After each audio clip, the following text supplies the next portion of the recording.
Deteksi TV. Penanganan kasus dugaan pencurian di Polres Langkat yang dilaporkan sejak akhir tahun 2022 kini memasuki babak baru.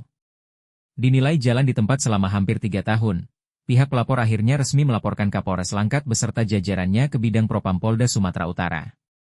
Laporan ini dilayangkan oleh korban, Masri Purba, didampingi kuasa hukumnya, Benson Gurusinga dan rekan, pada Senin, 24 November 2025.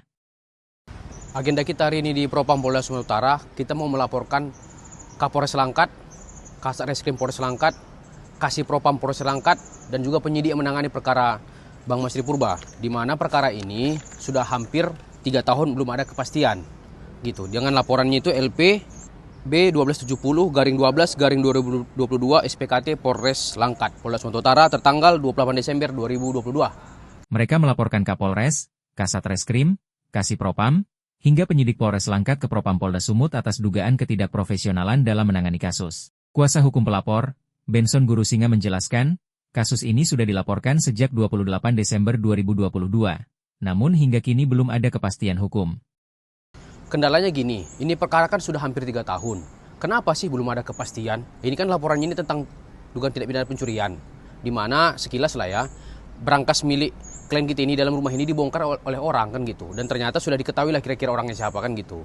Dan ternyata sampai saat ini belum ada kepastian hukum. Sedangkan Bang Masri Purba sendiri melalui kami sudah mengirimkan juga surat beberapa kepada Kapolres Langkat, Kasat Reskrim Polres Langkat, dan juga penyidik. Yaitu apa? Surat dimohon untuk dilakukan penyitaan atas barang bukti. Barang buktinya apa? Yaitu berangkas. Berangkasnya aja sampai sekarang nggak disita. Ditambah lagi ada BPKB yang ternyata dikuasai oleh orang lain dan tidak juga dilakukan penyitaan atas BPKB itu dan memanggil orang itu, gitulah kira-kira. Jadi berdasarkan itu kita merasa ini ada tidak benar ini gitu kan di Polres Langkat. Ditambah lagi kenapa kita juga mengadukan yang namanya Kasih Propam Polres Langkat, karena kita sebelumnya sudah laporkan ada di sini dugaan pelanggaran kode etik karena gitu kan oleh penyidik yang menangani perkara ini di Polres Langkat. Namun nyatanya apa? Tidak ditanggapi, dan kita minta pun apa penjelasan soal apa hasil dari mereka lakukan pemeriksaan dan sebagainya tidak juga dijawab. Maka berdasarkan itulah kita sampai kita ke Propam Polda Sumut inilah untuk melaporkan hal tersebut. Padahal, pihak korban mengaklaim telah mengantongi identitas terduga pelaku yang membongkar berangkas dan menguasai BPKB milik korban. Tim kuasa hukum juga menyayangkan tidak adanya penyitaan barang bukti meski surat permohonan sudah berulang kali dikirimkan. Demi kepastian hukum, pihak pelapor mendesak agar penanganan perkara ini segera ditarik ke Polda Sumut dan para terlapor diperiksa melalui sidang etik.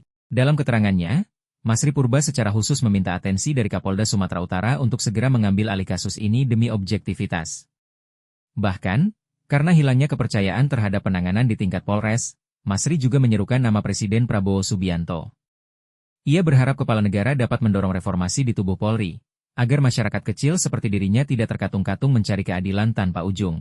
Bagi Masri, laporan ke Propam kali ini bukan hanya soal sanksi etik bagi oknum polisi, tapi sebuah perjuangan untuk membuktikan bahwa hukum masih bisa tegak lurus di negeri ini. Itu kejadian tindak pidana pencurian yang terjadi di rumah saya itu terjadi lebih kurang di bulan Desember tahun 2022. Dan laporannya sudah saya buat di Polres Langkat dan sekarang sudah berjalan lebih kurang hampir 3 tahun. Dan sampai sekarang belum ada kepastian hukum yang saya terima. Belum tahu bagaimana proses perkembangannya sampai sekarang ini. Saya harap untuk Bapak Kapolda Sumatera Utara dan Bapak Prabowo, Bapak Presiden kita, mohonlah supaya perkara saya ini yang saya laporkan ini, saya mendapat kepastian hukum, biar tahu bagaimana lebih lanjutannya. Diharapkan, penanganan kasus ini dapat berjalan sesuai dengan semangat presisi Polri, demi memberikan kepastian hukum dan rasa keadilan bagi pihak pelapor. Dari Medan Deteksi TV mengabarkan.